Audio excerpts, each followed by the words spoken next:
Hi YouTube, welcome to my channel. My name's Gianni. I'm a women's empowerment love coach and I guide women in manifesting love and commitment connection back into their marriages after separation or even divorce. By shifting your energy, reprogramming your thoughts, you can align with the version of you who has the marriage you desire. This is not for everyone. It's for women who still believe in the commitment of marriage, in love, and creating stable homes for our children. And it doesn't matter how impossible it seems or how difficult your husband makes it, together we will manifest peace, love, and happily ever after in your marriage. So if that's you, please stay tuned. Today we're going to be talking about how to get your husband back through manifestation. This is something that I'm very passionate about because in my marriage, we've been married for 18 years, but we were also separated 3 or 4 times. And so what I'm teaching now and conveying to you all after having been able to create a stable marriage is what the things that I did in order to manifest him back into my life. And so the most important thing, the only place where you can begin is a decision. And it seems so simple, but it is the most important. When we get married, we decide this is a person I want to spend my life with. And then at some point we change our minds due to the circumstances that we encounter. And so this is a renewed commitment that you are making, even if it's without him. You are deciding that my marriage is going to work. I'm going to have a happy, healthy, stable home for my children. I'm going to be a happy wife. He's going to be a happy husband. We're going to do this together. And you cut off all other options. You decide. That is what decide means, is that you decide that because you want this, it isn't meant for you. God put this desire in your heart and you will have it, and there's no other option. You don't leave the door open for other options. You will be happy together, and you will create happily ever after. You decide.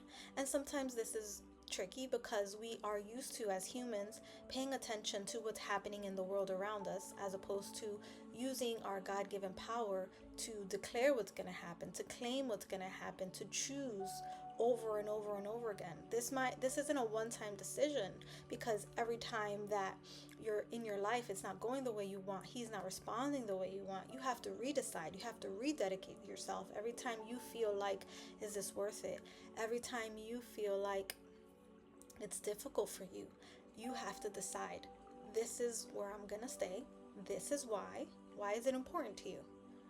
Why do you want this? Why do you believe that this marriage is meant for you? You decide, and you do that as many times as you have to, because in the hard times you want to go back to that decision and say, there's no other option. This is gonna work. I've decided that this is who I am. I am a happily married woman to this man, and he is happily married to me, and we make this work. And that is what gets you through the hard times. And so the other thing I teach is manifesting through the laws of Neville Goddard. Well, he describes this as universal principles, right? But he is the manifesting teacher that I relate to the most and that I use in my readings. So one thing that you want to do is to create an imaginary scene for you to visualize of what would happen if it was already true that you and your husband were back together, that you and your husband were in love and happy. So when I did this, I had various scenes that I used. So I would just close my eyes, and it's very simple. You're just creating little checkpoints for yourself, right? So what would your shower look like if your husband was home? So you close your eyes and you see his soaps there, and the razor or whatever it is, his loofah, his rag, I don't know, whatever your husband uses in the shower, and see his shelf. I would actually clear a shelf for him, and in your mind see his things there and feel so grateful that he's home and that you're happy. And that's a little anchor that you can use throughout your day, or anytime you get in the shower, you visualize his things there and thank God for him, and be grateful for who he is and what he adds to your life. The next thing that I would do, or that I did, is to create a mantra. And a mantra is just something that you're going to go to over and over again anytime you think about your husband.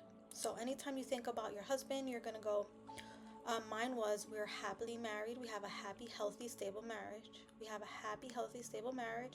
And every time he came to mind, I would thank God and I would say, thank you, God, for our happy, healthy, stable marriage. He is a man that I trust, respect, and admire. He is the kind of man that I trust, respect, and admire. Thank you, God, for a happy, healthy marriage. And you just do that as often as you can, anytime he comes to mind. And you want to pick your mantra that's going to help you anchor into the place where it's already done.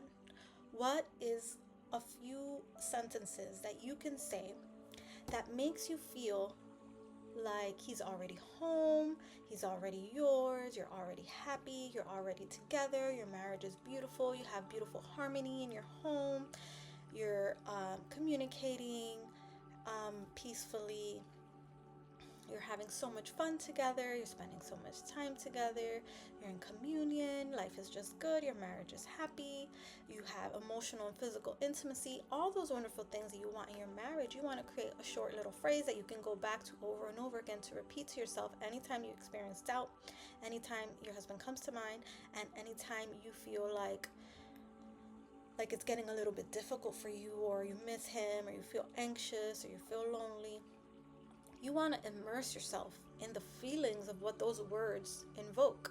So, right, if you're happy, you just want to feel happy. We're happy, we're healthy, we're stable, we're secure. Picture him in front of you. You want to create those anchors that are going to communicate to your subconscious mind that things are different now, that life is moving forward, that you're happy, and that you're together. And that's how you get to create a mantra that you're going to stick to, you're going to go over to over and over again. The other most important step, they're all important, but this one is number 1, and this one, number 4, are the most important, is to persist. And what persist means is that no matter what's happening in your world, I don't care what he's saying to you. He could be saying, I don't want us to be together, I filed for divorce, maybe he's with someone else. It doesn't matter what's happening in your external world. You're just gonna ignore it. Your external world, what I mean by ignore is not literally don't respond to him, although that can help. You just say, okay is going to be your best friend. If you're in a situation where you feel like what he's saying is contrary to the desire that you have and the new goal that you have to manifest a happy relationship together, you just say okay and you walk away, right? There's no begging, there's no chasing, there's no pleading, there's no negotiating. You just say okay and you walk away.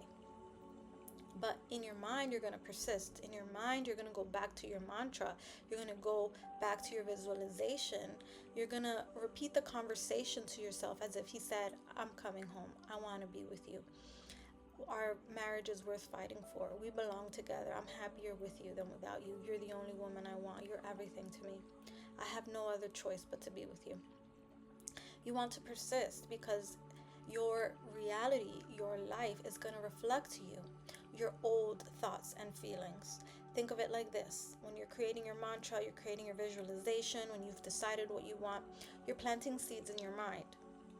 And your mind is going to project it out for you to experience. Everything that you've experienced in your life has first been implanted in your mind at one point or another. And so what you're going to do now is plant the seeds for what you want to reap in the future, right? So you're sowing now to reap in the future. So what are the kinds of things that you want to sow? And so when you're going through your life, you have to realize that what you're sowing is what you're reaping is things that you've sowed in the past. So it's okay. You just say, I acknowledge that the situation isn't the way that I wanted, that this is not what I prefer. I'm planting new seeds that have to bloom. They have to. Because you're going to water them, you're going to make sure with your mantra, with your visualization, with your faith, you're not going to give up. You're going to continue to plant the seeds of the things that you want, right? The other thing you have to do is pull out the weeds. In this, you're going to persist. And what I mean in this analogy, pulling out the weeds, is any thought that comes to mind that doesn't match with the reality that you want of having your happy, healthy marriage, or whatever it is your mantra is. You're going to say, no, that was in the past. That's not who I am anymore. Now I have a happy, healthy marriage. Now I'm living my happily ever after with the love of my life. And we are so stable, so secure, so happy, so peaceful, so harmonious. And that is what it takes. So this is why I say it's not for everyone, because you're committing to the commitment of becoming the version of you who already has this. The version of you who feels neglected, who feels rejected, who feels alone, who feels unloved, is not the version of you who's happily married. So who is she? And so you have to decide that there's a new version of you who's going to emerge from this situation, but it takes killing the old one. And so it's not easy. So that's why persisting is the most important thing, aside from deciding. So you're going to decide, and then you're going to commit to the decision by persisting. You're going to stick to it no matter what happens, moment to moment, day by day. And this doesn't require perfection. This just requires you to persist. That when you fall off, you get back up. And you do it over and over again. And what's going to happen is that little by little, it's going to become more natural, more aligned, and you're going to start thinking this way automatically, because you're reprogramming your mind to be this new version of yourself, and you're going to leave the old one behind, and that's what we want. So I've created a resource for you in order to help you rewire your mind and to help you keep your faith and your hope and your belief in your marriage. I've created an audio tape that you can listen to when you wake up, when you're going to sleep, anytime throughout your day.